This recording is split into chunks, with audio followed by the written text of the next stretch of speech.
Dealings with the Dead, number 12. The origin of the catacombs of Paris is very interesting, and not known to many. The stone of which the ancient buildings of Paris were constructed was procured from quarries on the banks of the river Be'er. No system had been adopted in the excavation, and for hundreds of years the material had been withdrawn, until the danger became manifest. There was a vague impression that these quarries extended under a large part of the city. In 1774 of the Common Era, the notice of the authorities was called to some accidents connected with the subject.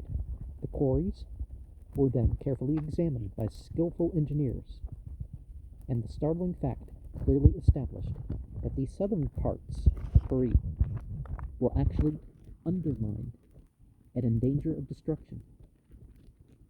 In 1777, a special commission was appointed to direct such works as might be necessary. On the very day of its appointment, the necessity became manifest. A house in the Rue d'Enfer sunk 92 feet. The alarm, the fear of a sudden engulfment was terrible. Operatives were set at work to prop the streets, roads, palaces, and churches. The supports left by the quarriers, without any method or judgment, were insufficient in some instances. They had given way, and the roof had settled. Great fear was felt for the aqueduct of Arcueil,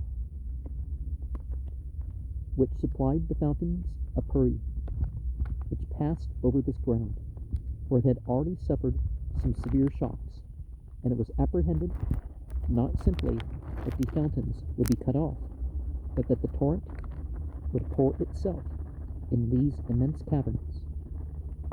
And now the reader will inquire, what relation has this statement to the catacombs?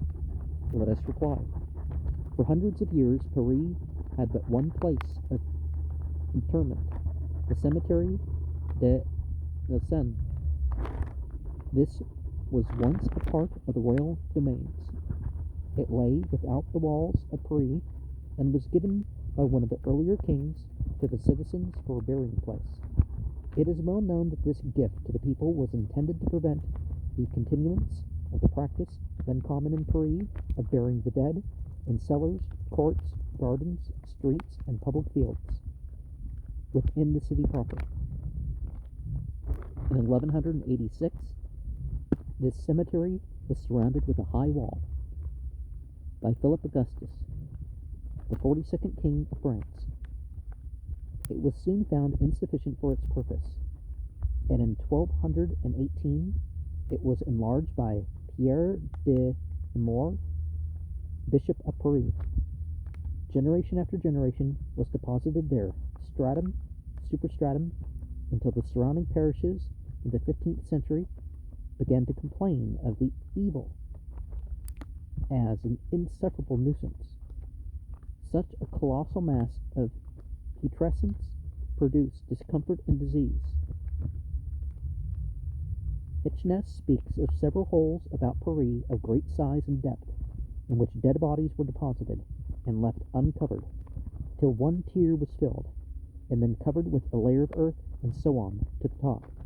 He says those holes were cleared once in 30 or 40 years, and the bones deposited in what was called the Grande Charnière de Innocence. This was an arched gallery surrounding the great cemetery. With what affectionate respect we cherish the venerated name Francois Contracte, Magnum et Venerabile Nomen. He was the last of the grave diggers of the Grande Charnière de Innocence.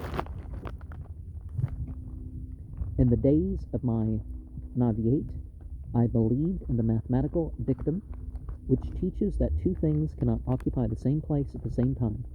But that dictum appears incredible. When contemplating the operations of Pantraki, he was a most accomplished Steve Dorr in his department, the Napoleon of the charnel house, the very king of spades. All difficulties vanished before his magic power. Nothing roused his indignation so much as the suggestion that a cemetery was full, cest impossible, was his eternal reply. Well, it depends on how they space the people, right? To use the terms of another of the fine arts, a touch of Pantraca was irresistible. His handling mastery, his groping unsurpassed, and his foreshortening altogether his own. Condense, that word alone, explained the mystery of his great success. Knapsacks are often thrown aside en route. In the execution of rapid movements, in the grand march of death, Pantraca considered coffins an encumbrance. Those wooden sturdy-outs, he thought, well enough for parade, but worse than useless on a march. He had a poor opinion of an artist who could not find room for 20 citizens, heads and heels, in one common grave. Madame Pantraca now and then complained that the fuel communicated a problematical flavor to the meat while roasting. Est odeur qui rapporte à une profession particulière, madame, was the reply of Pantraca. The register kept by the eminent man shows that in 30 years he had deposited in this cemetery 90,000 bodies. It was calculated that 1,200,000 had been buried there since the time of Philip Augustus.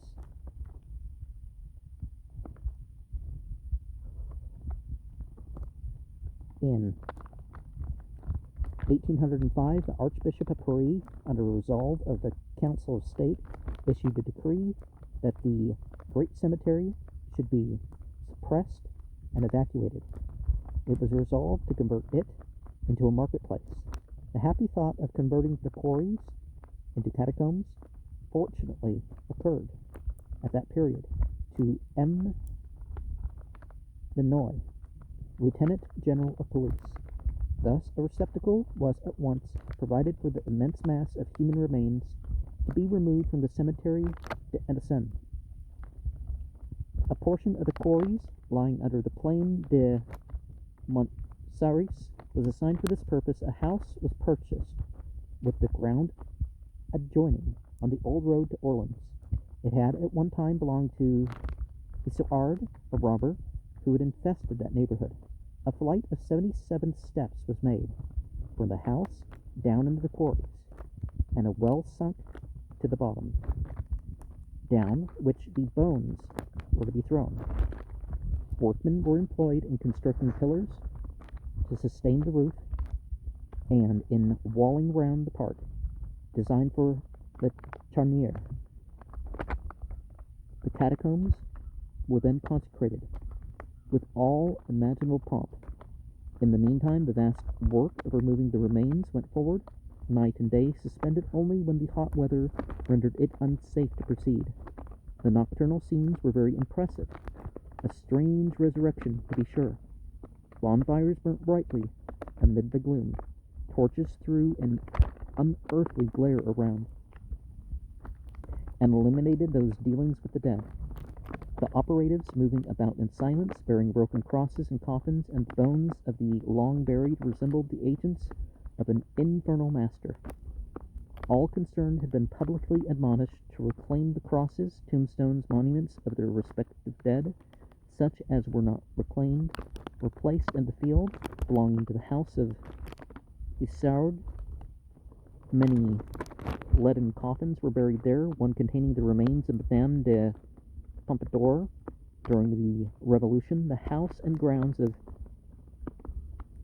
Isouard were sold as national domain, the coffins melted, and the monuments destroyed. The catacombs received the dead from other cemeteries.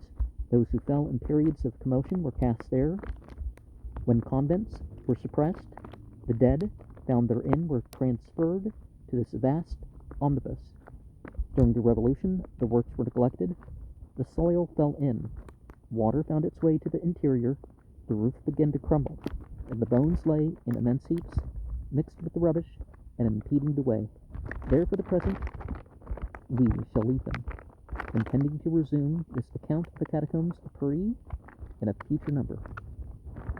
And so we see indication there that it wasn't just disease in terms of something contagious, it was also poisons because of the burial procedures.